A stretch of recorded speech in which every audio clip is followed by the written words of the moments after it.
Olá pessoal, muita luz, muita paz a todos. Bom, o tema central do nosso bate-papo de hoje é o seguinte: eu posso mudar o passado e posso alterar o futuro? Né? Deixa eu fazer uma pergunta interessante para vocês. Nós temos 10 mil anos de história.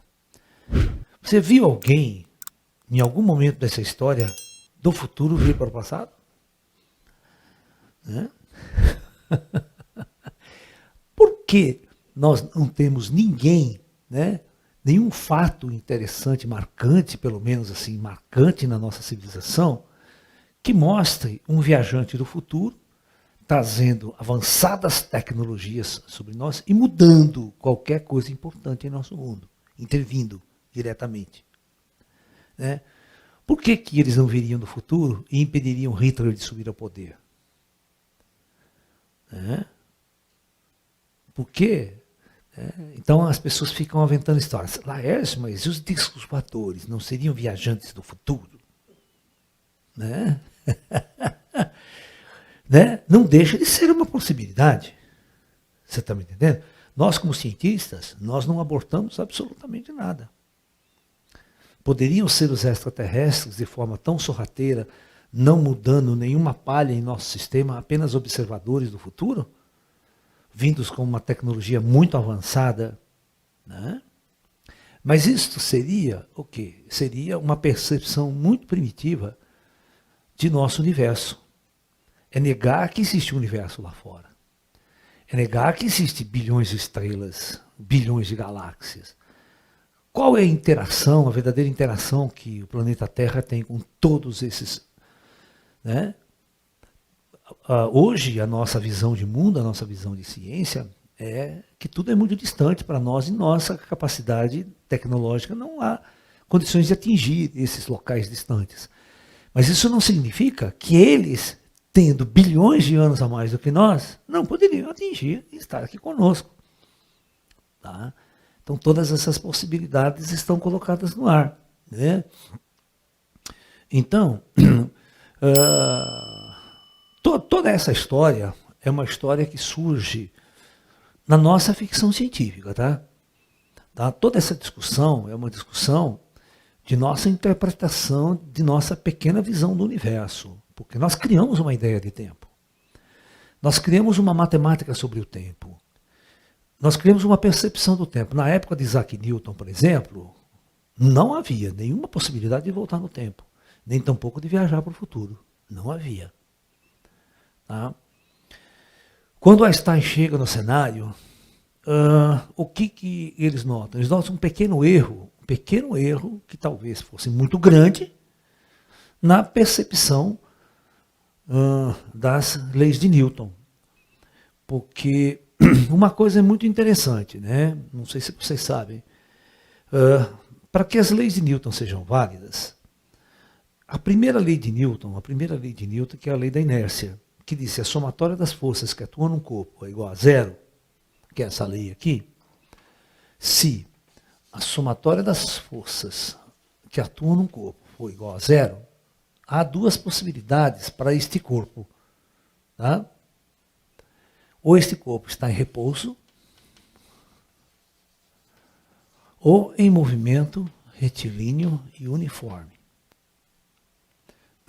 Tá? Mas esse é o grande problema da primeira lei de Newton. Esse é o grande problema, porque para afirmar isso, ele tinha que criar um referencial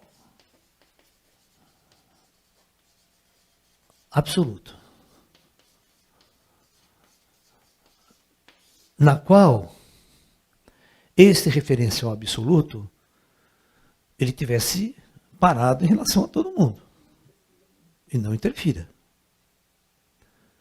Então, em relação àquele referencial, aí você começa a pensar. Bom, eu estou aqui sentado, né, na minha sala, eu estou completamente em repouso, parado essa cadeira, em relação ao piso do planeta. Mas a Terra está girando em torno de si mesmo. E eu estou numa velocidade incrível, né, de translação, de rotação. Aí, se você pensar, o Sol está lá, eu estou girando ao redor do Sol. e estou regendo uma velocidade incrível. Então, cada vez que eu mudo o meu referencial, eu percebo que essa condição aqui, ela não é válida. Tá? Ela não é válida. E cada vez que eu mudo um referencial, então, qual que é o referencial absoluto? Aquele inercial, aquele que eu posso confiar e todo mundo pode medir em relação a ele. Ele inventou um. Aí é que está. Ele inventou um. Então, o Newton, ele, para essa lei valer e as outras valerem com precisão profunda, ele precisou criar esse referencial. Então, ele criou uma coisa, presta atenção, que ele chamou de éter. Éter, uma substância etérica, porque esse termo era muito usado no esoterismo, sabe? Nas magias, naquela literatura da época. Só que o éter era uma substância, presta atenção, que ele imaginou, que permeasse todo o universo e estaria parada. Todos os objetos do espaço se movimentariam em relação àquele éter totalmente parado e inerte. Entenderam a jogada? Ou não? Então, a partir dessa criação intelectual dele, as leis foram escritas. Então, essa lei então, passou a valer. Então, em relação ao éter, essa condição é válida. Ok? Aí ele vem com a segunda lei. Né?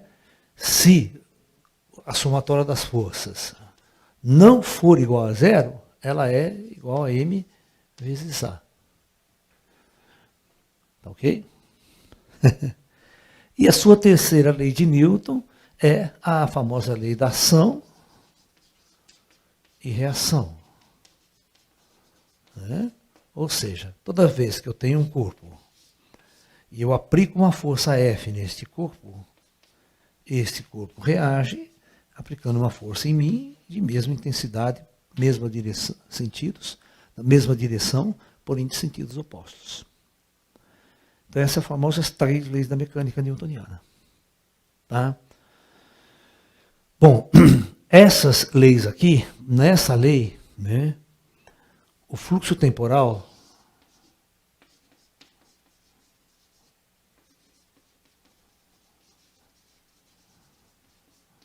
é absoluto.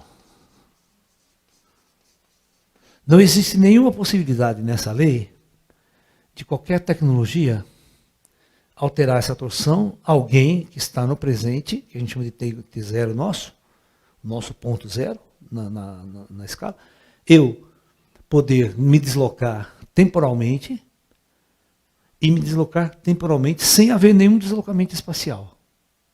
Ou seja, o que significa isso? Eu construí uma máquina, onde eu estou aqui, eu me desloco temporalmente, presta atenção, mas no mesmo lugar aqui. Eu vou 100 anos daqui, dentro dessa casa aqui. É uma viagem perigosa. Por que é uma viagem perigosa? Lá atrás eu sei o que tem aqui, mas lá no futuro eu não sei o que tem. Imagine se daqui 100 anos do futuro tem um prédio aqui. Eu faço um deslocamento e minha máquina para dentro do concreto. E eu fico incrustado dentro do concreto. Eu morro. Entendeu? Ou explodo tudo na hora que chegar lá, dependendo da minha tecnologia. Você está entendendo? Esse é o ponto-chave da questão, né? Então, por isso que eles criaram máquinas, e essas máquinas tinham que deslocar o cara no lugar de espaço, né? No lugar que você podia, tinha que ter, né? Ou uma máquina do tempo, né? Exatamente, você não sabe onde ela vai aparecer do outro lado.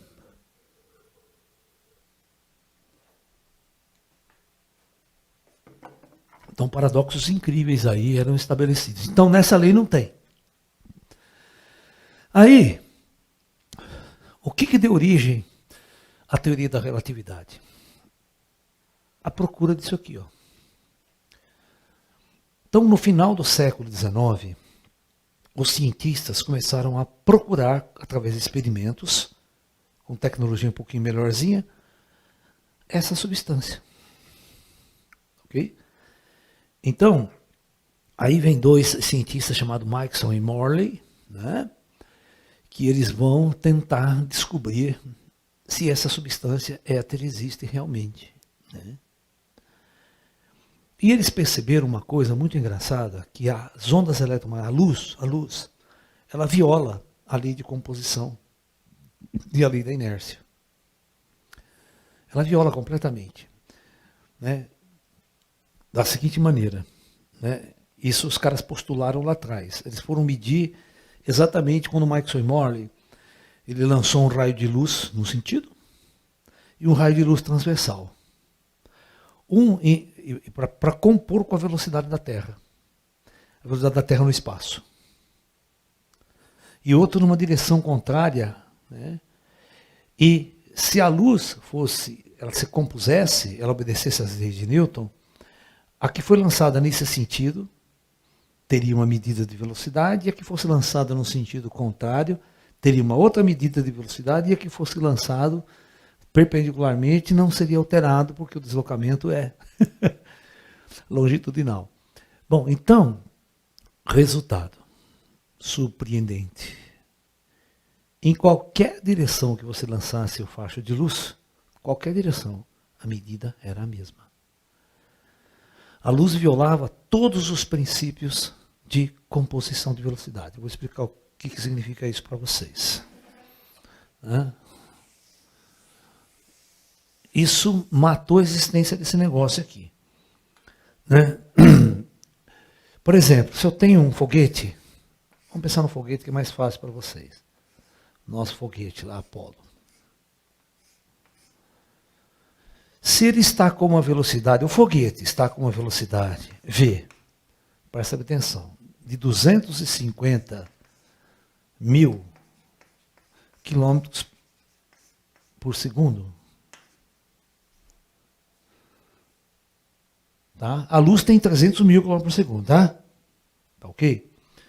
Então, vocês estão medindo o que vocês estão olhando. Lá no foguete, eu vou acender um farolete para frente, vou acender o farol da nave. Então, assim que eu acendo o farol da nave, eu tenho um fluxo de luz. Essa luz viaja a 300 mil quilômetros por segundo.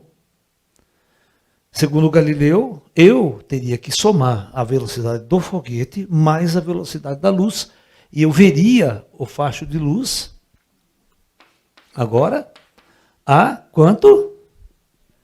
550 mil, né, no caso, quilômetros por segundo. Mas qual não foi o espanto de todos os cientistas da época? Quanto que ele mediu? Quanto? Você sabe? 300 mil. E aí, quando ele lançou o raio de luz para trás,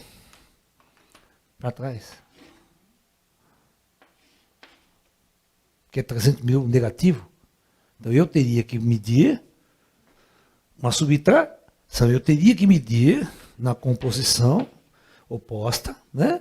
Eu teria que medir apenas quanto? 50 mil quilômetros por segundo. No entanto, verificou-se na hora da medida que dava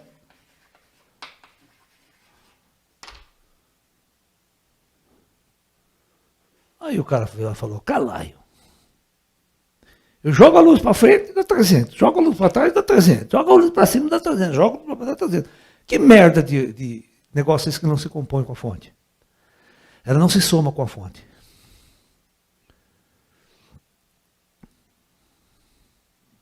Isso começou a gerar um problema. Será que os objetos neste espaço-tempo têm uma limitação de velocidade para se deslocar na galáxia? Uma violação real e física que a impede de ir além dessa velocidade? E eles não encontraram, até hoje eles não encontraram nenhum objeto, nada material que viaje nem perto da velocidade da luz. Quanto mais tentar superar a velocidade da luz. Entendeu? Então é por isso que os físicos atuais, embramado, e isso foi a base da teoria da relatividade. Então eles tiveram que dizer que a primeira lei da física, da teoria da relatividade, a primeira lei é essa. Não existe um referencial inercial absoluto. Se não existe um absoluto, todos os referenciais são relativos uns aos outros. Deve-se ter uma equação que você possa transformar os meus dados para aquele outro referencial e a gente conversa e ninguém briga. As leis são as mesmas em todos os referenciais. As leis são as mesmas, as medidas não. Isso é muito importante. Você me olhando, você mede um valor de velocidade. Eu aqui estou parado em relação ao meu referencial. Você está entendendo? E você vê que eu estou numa velocidade incrível, diferente. Tá? Então, isso aí é muito importante, porque toda essa história de viagem no tempo foi construída em cima disso aqui, tá? Em cima de todas essas ideias, essas discussões, que ninguém chegou a conclusão nenhuma. Bom, o fato de eu ter um limite, algo não pode ultrapassar a velocidade da luz, eu tenho que reformular todas as leis da mecânica newtoniana. Agora eu me alumei do campo. Foi aí que, então, Einstein criou sua teoria da relatividade restrita, porque ele só vai trabalhar com o movimento retilíneo uniforme nessa teoria. Certo? Não tem aceleração na jogada, que vai complicar um pouco o meio do campo depois. Então foi aí que ele verificou o seguinte, né, que ele escreveu as equações de contenção disso. Né? Nada pode ultrapassar a velocidade da luz no espaço. Então, todas as vezes que eu ia fazer uma medida, olha que interessante, se eu fosse fazer uma medida de comprimento, vamos supor que eu tivesse uma nave, um objeto, uma régua, mais fácil, uma régua. Essa régua tivesse 1 metro aqui, parada, está aqui comigo, parada. Tem 1 metro em repouso, que é o meu metro, pega o metro. Aí eu pego essa régua e começo a deslocar ela tem um comprimento L. Né? A gente chama L0 o comprimento em repouso. Então L0, 1 metro. Mas, se você ficar parado e eu fazer essa régua passar aqui, numa velocidade muito grande, ou qualquer velocidade que seja, ela vai ficar mais curta. Você não vai medir mais 1 metro. Você vai tirar a medida dela, você tirando a medida dela, ela vai ficar menor. Então, L vai ser L0, né, sobre raiz quadrada de 1. Não, na verdade é multiplicando. Ela vai ter que ser menor. Né? Então, L0 que multiplica, né, raiz quadrada, né, de, como é que é? V2 sobre C2. Esse é o fator alfa que a gente chama, né? Ah, não, tá errado. Peraí. Oh, meu Deus. Oh, caramba. É raiz quadrada de 1 menos V2 sobre C2. Esse é o fator. Tá?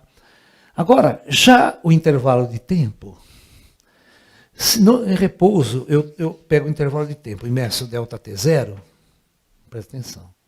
Tá? Quando a minha nave passar, o intervalo de tempo que aquele cara mediu em relação ao que eu estou medindo é o ΔT, quer dizer, não é o ΔT0. O ΔT é ΔT0, agora sobre 1 raiz quadrada de 1 menos V2 sobre C2. Ou seja, toda vez que esse objeto, em relação a mim, atingisse a velocidade da luz, esse termo aqui embaixo dá 0. Vocês estão entendendo? E o que acontece com o intervalo de tempo? Hã? Não fica nulo. Não. Faz a conta, vocês não sabem fazer essa conta. Presta bem atenção. Então, quando vocês não sabem, vocês fazem a conta assim. Ó. Toda vez que for dividir por 0, vocês fazem faz o limite, vocês têm que aplicar o limite. Tá? Então, ΔT é assim, ó. Quando o limite, né? Não, deixa eu escrever melhor. Que vai ser uma derivada. O limite, né, de ΔT, quando ΔT tende a 0, né, é igual, né, aí você coloca aquela equação, ó, ΔT0 sobre 1 menos, né, 1 menos V2 sobre C2. Então, não é como ΔT, o limite quando, dessa equação, quando V tende assim, ó, tende a ser. Então, quanto menor for esse número, maior dá esse, certo?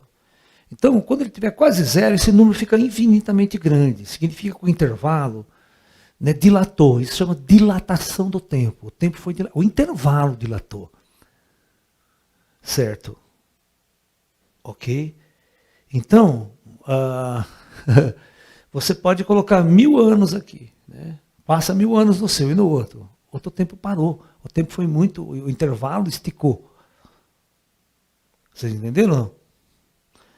Né?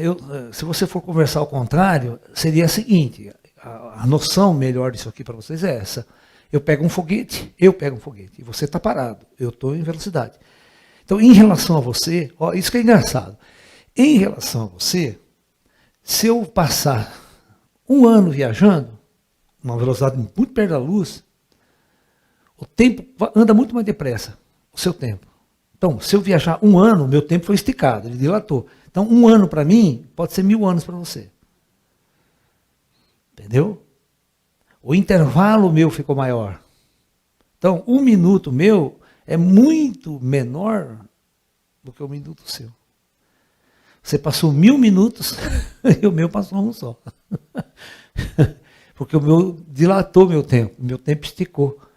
É como se eu vivesse... Mas só que para mim, eu não noto isso. Eu não noto que eu vivi 1000 anos. Eu não noto nada disso. Esse é o problema central das coisas que os físicos tendem a discutir. Mas como? Né? Se eu conversar nas medidas, eu percebo que ele passou 1000 anos. E aí eles ficam pensando, e se eu voltar com o meu foguete, eu chego lá, passou 1000 anos? Eles jogaram esse jogo no Interestelar, no filme Interestelar lá. Né, quando eles estavam eles não viajaram em velocidade muito alta, mas eles estavam na curvatura de um buraco negro, onde acontece isso aqui, né, as equações. Então a discussão é, será que é só a medida? Ou o tempo real ele passa realmente diferente para cada observador, cada estado inercial? Se eu estou numa velocidade, o tempo passa de um jeito. Se eu estou em relação a você, o tempo passa diferente.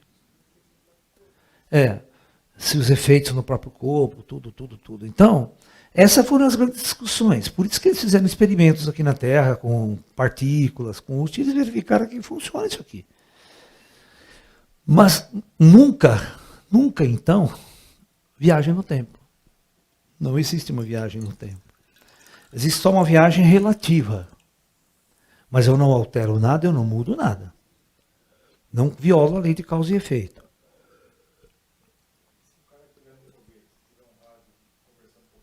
Ele não consegue conversar com o cara que está aí. Ele não consegue conversar com o cara que está aqui. Exatamente porque você vê que a Enterprise nunca um cara sentou e ficou falando com o outro da frota. Quando a nave está perto, tudo bem, nave a nave dá. Mas falar com a frota, eles mandavam um pacote de informação. Porque não tem contato direto. É delay. É igual se você botar um cara lá em Marte hoje. Demora 20 e tantos minutos uma mensagem. Então não tem conversa online em tempo real, que a gente chama. Eu gravo uma mensagem e mando. É igual o Zap Zap. Vocês recebem mensagem no Zap Zap. Ouve e manda outra. Você não fica conversando. Aqui tem delay, ó. Aqui tem um delay. Se você olhar minha imagem lá na tela no YouTube, eu demoro 1 minuto para eu chegar lá. Que o circuito começa a comer.